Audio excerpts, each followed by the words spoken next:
Welcome to academy-kchai.com। Ji student, आज हम बात करेंगे व्हाट इज़ सर्वर। सर्वर क्या है, सर्वर की मेन टाइप्स कौन कौन सी हैं, सर्वर काम किस तरीके से करता है, इसके इंपॉर्टेंट फीचर्स कौन कौन से होते हैं। अच्छा, इसका हार्डवेयर किस टाइप का होता है, इसका सॉफ्टवेयर किस टाइप का होता है, इसमें स्टोरेज किस टाइप की होती है, रैम किस टाइप की होती है। इन तमाम बातों के जवाब आज की वीडियो में काफ़ी डिटेल के साथ मैं आपको दूंगा, बहुत ही सिंपल वे में। आई होप कि आज की वीडियो के बाद आपका जो सर्वर का कॉन्सेप्ट है काफ़ी हद तक क्लियर हो जाएगा। देखिए, सर्वर मशीन जो होती है स्पेशलाइज्ड मशीन होती है या सॉफ्टवेयर होता है use to connect multiple clients for a service. यानी ऐसा सॉफ्टवेयर या मशीन होती है ये जो कि एक या एक से ज़्यादा क्लाइंट को कनेक्ट करती है, उनको कोई सर्विस प्रोवाइड करती है। ये क्लाइंट क्या है, सर्विस क्या है, ये बातें मैं आपको एक एग्जांपल के ज़रिए समझाता हूँ। देखें, आपके पास यकीनन कोई ना कोई ईमेल एड्रेस होगा, या तो याहू का होगा, या जीमेल का होगा, या फिर हॉटमेल का होगा।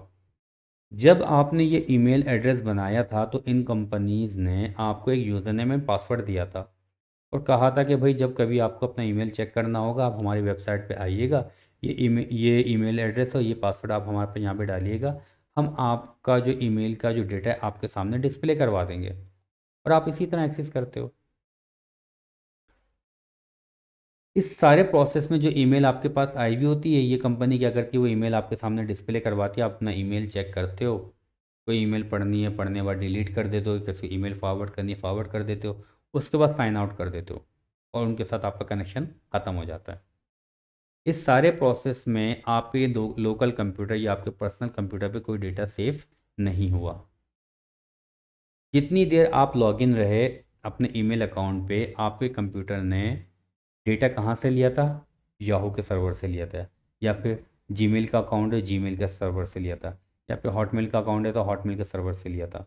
यानी वो कंप्यूटर जो याहू वालों ने लगाए हुए हैं, या जीमेल वालों ने लगाए हुए हैं, या हॉटमेल वालों ने जो कंप्यूटिंग डिवाइसेस लगाई हुई हैं, वो कहलाएंगी devices server devices, server machines कहलाएंगी। कौन सा सर्वर कहलाएंगी? क्योंकि वो आपको ईमेल की सर्विसेज प्रोवाइड कर रही हैं तो वो ईमेल सर्वर कहलाएंगे वो। और आपका कंप्यूटर उन सर्विसेज को इस्तेमाल कर रहा है, ईमेल सर्विसेज को इस्तेमाल कर रहा है, तो आपका कंप्यूटर कहलाए क्लाइंट, यानी मेल क्लाइंट कहलाए, ईमेल क्लाइंट कहलाएगा और वो ईमेल सर्वर कहलाएंगे। सही। अच्छा, सर्वर का जो लफ्ज़ है किसी ख़ास मशीन के साथ एसोसिएट नहीं है। कोई भी कंप्यूटिंग मशीन आप सर्वर बना सकते हो, लेकिन छोटा सा एक प्रॉब्लम आएगा। क्या प्रॉब्लम आएगा? मिसाल के तौर पे आपके घर में एक डेस्कटॉप कंप्यूटर लगा हुआ है, आपने उसके ऊपर सर्वर का प्रोग्राम इंस्टॉल किया, आपने उसको सर्वर बना दिया। ओके, सही चल रहा है क्योंकि आपके कंप्यूटर घर के अंदर दो तीन कंप्यूटर्स हैं, आपने उन दो तीन कंप्यूटर्स को अपने अपने लोकल सर्वर के साथ कनेक्ट कर लिया, उसको बना के इस्तेमाल कर रहे हो। लेकिन जब आपने नंबर ऑफ़ कंप्यूटर ज़्यादा बढ़ा दिए, नंबर ऑफ़ क्लाइंट ज़्यादा बढ़ा दिए, तो आपका जो सर्वर आपने लोकली बनाया हो वो डाउन हो जाएगा, वो ख़राब हो जाएगा, जल जाएगा। वाई? क्योंकि उसका जो हार्डवेयर है या उसका जो सॉफ्टवेयर है वो इतने ज़्यादा क्लाइंट को हैंडल करने के लिए, इतनी ज़्यादा रिक्वेस्ट को हैंडल करने के लिए, इतने ज़्यादा डेटा को, इतने ज़्यादा प्रोसेस को, क्योंकि इतने सारे क्लाइंट उसके साथ एक्सेस कर रहे हैं, तो इन सब को हैंडल करने के लिए नहीं बना वो, तो वो क्रैश कर जाएगा। जो सर्वर मशीन होती है नॉर्मली ज़्यादा पावरफुल होती हैं, उनके अंदर स्टोरेज की कैपेसिटी ज़्यादा होती है, उनके अंदर प्रोसेसिंग कैपेसिटी ज़्यादा होती है, उनके अंदर जो है रैम की कैपेसिटी ज़्यादा होती है। अब इन तमाम चीज़ों में हम लोग आगे थोड़ी देर के बाद डिस्कस करेंगे। अब सर्वर जो होते हैं मेनली बहुत ज़्यादा टाइप्स के होते हैं, हमने तो यहाँ पे सिर्फ 8 टाइप्स मेंशन किए हैं। ईमेल सर्वर हो गया, वेब सर्वर हो गया, फाइल सर्वर हो गया, प्रॉक्सी सर्वर हो गया, पॉलिसी हो गया, एप्लीकेशन सर्वर है, गेम सर्वर है, प्रिंट सर्वर है। ये वो सर्वर हैं जो कि नॉर्मली हमारी ज़िंदगी में नाम सुनने को मिलते हैं, और आने वाले दिनों के अंदर हम लोग academy-kchai.com पे हर सर्वर को वन बाय वन काफ़ी डीप में जाके डिस्कस करेंगे। अभी मैं आपको थोड़ा थोड़ा बताता हूँ। ईमेल सर्वर के बारे में मैंने आपको बता दिया, मैं आपको बता दूँ वेब सर्वर क्या होता है। देखिए, मेरी वेबसाइट जो है salmanacademy.com या academy-kchai.com मेरे पर्सनल कंप्यूटर पे तो नहीं है। कहाँ पे है ये मैंने एक इंटरनेट सर्विस प्रोवाइडर जो कंपनी जो होती है उनके पास कंप्यूटिंग मशीन जो होती हैं वहाँ पे मैंने इसको रखवा दिया, सारा डेटा अपना वहाँ पे रखवा दिया।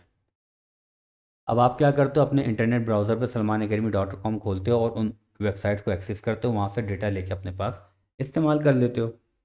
यानी जो मशीन जहाँ पे मैंने अपना डेटा रखवाया है वो आपको वेबसाइट की सर्विसेज प्रोवाइड कर रही हैं, तो वो मशीन्स कहलाएंगी वेब सर्वर। और आपका कंप्यूटर उन सर्विसेज को इस्तेमाल कर रहा है, तो आपका कंप्यूटर कहलाएगा वेब क्लाइंट। सही है। इसी तरह गेम सर्वर होते हैं। पबजी गेम है आपके पास, आप लोग क्या करते हो, मोबाइल पे जो है पबजी की एप्लीकेशन डाउनलोड करते हो और उसके बाद उसके अंदर लॉगिन हो जाते हो। तो पबजी की जो एप्लीकेशन होती है अपने मेन सर्वर के साथ कांटेक्ट करती है, वहाँ से डेटा लेकर आपके मोबाइल के अंदर आती है और आपके सामने डिस्प्ले करवाती हो, आप लोग गेम खेल लेते हो। और जैसे ही आप लोग गेम बंद करते हो वो डिस्कनेक्ट हो जाती है। हमने मेन टाइप्स देख ली। अब हम जा रहे हैं important features of A server machine. उसके इंपॉर्टेंट फीचर को डिस्कस करने जा रहे हैं हम लोग। लेकिन उसकी जानिब मूव करने से पहले आपको पता होना चाहिए बेसिकली कंप्यूटर होता क्या है। कंप्यूटर के बारे में बेसिक सी नॉलेज होनी चाहिए आपको। अगर है तो बहुत अच्छी बात है, इसके सॉफ्टवेयर के या हार्डवेयर के बारे में थोड़ा बहुत आपको पता है तो बहुत अच्छी बात है। अगर नहीं पता, मैं आपको स्ट्रांगली रिकमेंड ये करूँगा भाई कि आप लोग salmanacademy.com की वेबसाइट पे जाओ और राइट हैंड पे सर्च का ऑप्शन मौजूद है, वहाँ पे लिखना कंप्यूटर सिस्टम। तो ये वीडियो आपके सामने आ जाएगी, या फिर आप एक काम करो इंटरनेट ब्राउज़र पे एज इट इज़ ये पूरा एड्रेस टाइप कर दो, आपके सामने वो वीडियो आ जाएगी। ये वीडियो सुनने के बाद फिर आप यहाँ पे आना, फिर आपको सर्वर के बारे में बातें समझ में आएंगी। Okay. Important feature of A server machine. जैसे मैंने आपको स्टार्टिंग में बताया आप अपने घर में रखे हुए डेस्कटॉप या लैपटॉप को भी सर्वर बना सकते हो, लेकिन वो ज़्यादा डेटा को या ज़्यादा रिक्वेस्ट को हैंडल नहीं कर सकता। क्यों नहीं कर सकता? क्योंकि जो सर्वर मशीन होती है उसके अंदर जो ऑपरेटिंग सिस्टम होते हैं वो कहलाता है सर्वर ऑपरेटिंग सिस्टम। यानी आपके पास जो विंडो 7 या विंडो 10 का ऑपरेटिंग सिस्टम होता है, ये ऑपरेटिंग सिस्टम उस पर नहीं चलता। चल जाता है, लेकिन वो आपके घर के लेवल तक तो बात सही है, छोटे से 2-3 कंप्यूटर तो बात सही है, लेकिन एक बड़े लेवल पे अगर आप चलाना चाहो तो आप नहीं चला सकते। उसके लिए आपको एक अलग से ऑपरेटिंग सिस्टम होता है जिसे हम कहते हैं सर्वर ऑपरेटिंग सिस्टम। अभी हम इन तमाम फीचर पे वन बाय वन डिस्कस करेंगे। सर्वर मशीन का प्रोसेसर ज़रा स्पेशल टाइप का होता है, इसको भी हम डिस्कस करेंगे। स्टोरेज कैपेसिटी भी डिफरेंट होती है, इसको भी हम डिस्कस करेंगे। सिक्योरिटी फीचर को भी हम डिस्कस करेंगे। पावर बैकअप इनका अच्छा होता है, उसको हम डिस्कस करेंगे। मेमोरी इनकी डिफरेंट टाइप की होती है, इसको हम डिस्कस करेंगे अभी। Server operating system. देखिए ऑपरेटिंग सिस्टम क्या होता है किसी भी कंप्यूटर में। तो वो जो बेसिक कंप्यूटिंग वाली ये जो डेस्कटॉप कंप्यूटर वाली वीडियोस में मैंने आपको ऑपरेटिंग सिस्टम के बारे में थोड़ा इंट्रोडक्शन दिया हुआ है। देखिए ऑपरेटिंग सिस्टम का बेसिक काम ये होता है कि आपके कंप्यूटर में मौजूद जो हार्डवेयर होता है उससे काम करवाए। आपने जो इंस्ट्रक्शंस दिए हैं वो इंस्ट्रक्शंस को ले आपसे और आपके हार्डवेयर से काम करवा के आपको रिजल्ट प्रोवाइड करे। तो जो आपके कंप्यूटर में विंडो 7 विंडो 10 है वो आपके कंप्यूटर का ऑपरेटिंग सिस्टम है, आपके कंप्यूटर के हार्डवेयर कंट्रोल कर रहा है। लेकिन सर्वर मशीन्स के अंदर चूंकि बहुत ज़्यादा डेटा आता है, बहुत ज़्यादा क्लाइंट उनको एक्सेस करते हैं, तो सर्वर मशीन को बहुत ज़्यादा क्लाइंट को हैंडल करना पड़ता है। बहुत ज़्यादा मेमोरी इनके अंदर इस्तेमाल होती है, नेटवर्क एप्लीकेशन इनके पास चल रही होती हैं। तो इनका जो ऑपरेटिंग सिस्टम होता है वो स्पेशल टाइप का होता है और काफ़ी कॉस्टली होता है। अब वो ऑपरेटिंग सिस्टम कौन बनाता है? तो विंडो कंपनी बनाती है। विंडो कंपनी जिस तरह नॉर्मल डेस्कटॉप ऑपरेटिंग सिस्टम बनाती है, लैपटॉप ऑपरेटिंग सिस्टम बनाती है, इसी तरह ये सर्वर ऑपरेटिंग सिस्टम अलग से बनाती है। इसी तरह लिनक्स के ऑपरेटिंग सिस्टम होते हैं, इसी तरह मैक के ऑपरेटिंग सिस्टम होते हैं। यानी ये स्पेशलाइज्ड ऑपरेटिंग सिस्टम होते हैं जो कि सर्वर के लिए डिज़ाइन किए जाते हैं ताकि वो स्पेशल सर्विसेज को वो हैंडल कर सकें। जो आपका कंप्यूटर होता है ना उसमें आपने देखा होगा प्रोसेसर लगा हुआ होता है। अब प्रोसेसर जस्ट लाइक कंप्यूटर का दिमाग होता है, ब्रेन होता है कंप्यूटर का। आपके कंप्यूटर डेस्कटॉप हो या लैपटॉप है वहाँ पे लगा होता है, हाँ पर i3 लगा हुआ है, कोर i5 लगा है, कोर i7 लगा हुआ है। सही है। जबकि जो सर्वर मशीन होती है वहाँ पे ये नहीं लगे हुए होते। वहाँ पे इंटेल की अगर हम बात करें तो इंटेल स्पेशलाइज्ड टाइप के प्रोसेसर बना जियॉन सीरीज़ कहलाती है। ये स्पेशल टाइप के सॉफ्ट प्रोसेसर होते हैं, ये काफ़ी कॉस्टली होते हैं और इनकी कैपेसिटी जो है इन प्रोसेसिंग पर बहुत ज़्यादा हाई होती है। और जो सर्वर मशीन्स होती हैं उसमें एक से ज़्यादा ऐसी मशीन होती हैं जिसमें प्रोसेसर एक से ज़्यादा लगे हुए होते हैं। आपकी मशीन के अंदर एक आध प्रोसेसर लगा हुआ होता है, जबकि यहाँ पे एक से ज़्यादा प्रोसेसर लगे होते हैं, वो भी अलग सीरीज़ के होते हैं जियॉन। ये आपके कंप्यूटर में नहीं लगते ये, इनके प्रोसेसर्स भी स्पेशल होते हैं। सर्वर मशीन्स के अंदर नॉर्मली एक हार्ड डिस्क नहीं लगी हुई होती है, एक से ज़्यादा हार्ड डिस्क लगी हुई होती है, उनका पूरा बैंक बना होता है। ये इसका ये एक हार्ड डिस्क, दो, तीन, चार, पूरा बैंक लगा हुआ होता है। और इन हार्ड डिस्क की एक ख़ास बात ये होती है कि फॉर एग्जांपल सिस्टम चल रहा है, आपको ये हार्ड डिस्क में एरर आया, आप आराम से उसको निकालो, उसकी जगह पे दूसरी लगा दो चलते हुए सिस्टम पे, क्योंकि सर्वर, इससे हम कहते हैं हॉट स्वैपेबल, यानी इसको हम चलते हुए सिस्टम से निकाल सकते हैं और उसको हम लगा सकते हैं। आप अपने कंप्यूटर के अंदर सिस्टम चल रहा हो, वहाँ पे हार्ड डिस्क निकालोगे और दोबारा लगाओगे तो हो सकता है दोबारा कंप्यूटर या सिस्टम ऑन ही ना हो, या हार्ड डिस्क आपका काम करना छोड़ दे। लेकिन ये स्पेशल टाइप की हार्ड डिस्क होती है इनके पास, और इनके पूरा हार्ड डिस्क के पूरे बैंक बने हुए होते हैं, क्योंकि जाहिर सी बात है मल्टीपल सर्विसेज, मल्टीपल क्लाइंट्स का डेटा यहाँ पे आ रहा होता है, उन सबको सेव करके रखना ज़रूरी होता है। तो ये इनके पास स्टोरेज कैपेसिटी स्पेशल टाइप की और ज़रा हाई लेवल की होती है।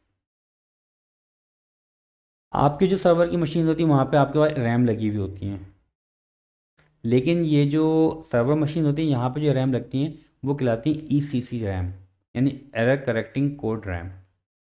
आपकी जो सर्वर की मशीन होती है उस पर जो नॉर्मल जो रैम लगी होती है उसमें एक, दो, तीन, चार, पाँच, छः, सात, आठ चिप लगी हुई होती हैं। लेकिन ये जो ECC रैम होती है इन पे 8 के अलावा एक चिप एक्स्ट्रा, यानी 9 चिप्स लगी होती हैं। एक जो एक्स्ट्रा चिप होती है इसका काम क्या होता है?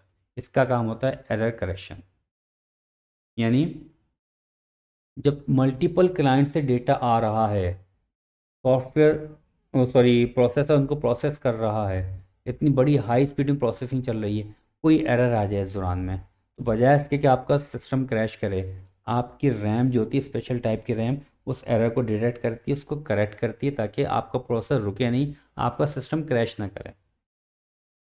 तो इसीलिए सर्वर मशीन के अंदर जो है ECC रैम लगाई जाती है। सर्वर मशीन के अंदर स्पेशल सिक्योरिटी फीचर्स होते हैं, क्यों? क्योंकि आप जाहिर सी बात है कोई अटैकर अटैक करके वहाँ पे, हैकर उस पर अटैक करके जो है वहाँ पे आपका डेटा जो वहाँ पे सेव हुआ उसको चोरी ना कर ले, आपकी ईमेल तक एक्सेस ना कर दे वो। तो वहाँ पे फायरवॉल लगी हुई होती हैं, यानी अनऑथोराइज एक्सेस को वहाँ पे रोका जाता है वहाँ पे। और ये सारी सर्वर मशीन लगी हुई कहाँ होती हैं? ये डेटा सेंटर होते हैं, स्पेशलाइज फिजिकल लोकेशन बनी हुई होती हैं। अब ये डेटा सेंटर्स क्या होते हैं इसकी एक वीडियो मैं ऑलरेडी बना चुका हूँ, जो कि academy-kcai.com की वेबसाइट पे आप जाओगे, वहाँ पे लिखोगे डेटा सेंटर, ये वीडियो सामने आ जाएगी, उसमें पूरा डिटेल से बताया हुआ है कि डेटा सेंटर क्या होता है, किस तरह काम करता है, वहाँ पे सर्वर मशीन किस तरह लगी होती हैं, किस तरह काम कर रही होती हैं, वहाँ पे डेटा सेंटर के अंदर क्या क्या फैसिलिटीज़ होती हैं। या आप इंटरनेट ब्राउज़र पे अब ये एड्रेस टाइप करो तो ये पूरी वीडियो आपके सामने आ जाएगी। ये दुनिया के अंदर जितनी बड़ी बड़ी कंपनीज है, जिस तरह फेसबुक हो गया, नेटफ्लिक्स हो गया, या आपका जो पास ये क्या नाम अपना PUBG गेम हो गया, टिकटॉक एप्लीकेशन हो गई, गूगल हो गया, यूट्यूब हो गया, या मास्टर वीज़ा, ये क्या नाम है कार्ड्स की कंपनीज हो गई, इन सब के अपने अपने सर्वर लगे हुए हैं, इन सब के अपने अपने डेटा सेंटर बड़े बड़े बने हुए हैं, वहाँ पे इनके अपने अपने सर्वर लगे हुए हैं। तो आप जो मैंने डेटा सेंटर वाली वीडियो है ना उसको जाके एक दफ़ा देख लेना, आपको पता चल जाएगा कि बेसिकली डेटा सेंटर होता है क्या है और सर्वर वहाँ पे लगे हुए किस तरीके से होते हैं। आई होप आज की वीडियो सुनने के बाद आपके जहन में सर्वर का एक कॉन्सेप्ट बन गया होगा, बातें समझ में आ गई होंगी। अगर वीडियो पसंद आई है तो भाई आप यूट्यूब के चैनल को लाजमी सब्सक्राइब करिएगा, और academy-kcai.com की वेबसाइट को विज़िट करिएगा, फेसबुक के पेज को लाइक करिएगा। और यहाँ पे तो मैंने काफ़ी अरेंज करके वीडियोज़ को रखा हुआ है, टेलीकॉम नेटवर्क्स के अलग वीडियोज़ हैं, कंप्यूटर नेटवर्क्स के अलग हैं, टेक्नोलॉजी की वीडियोज़ अलग हैं। आप चाहते हैं कोई एक ही सीक्वेंस में देखना चाहते हैं इनको, तो आप यहाँ पे विज़िट करके यहाँ से हम इनको देख सकते हैं। शुक्रिया।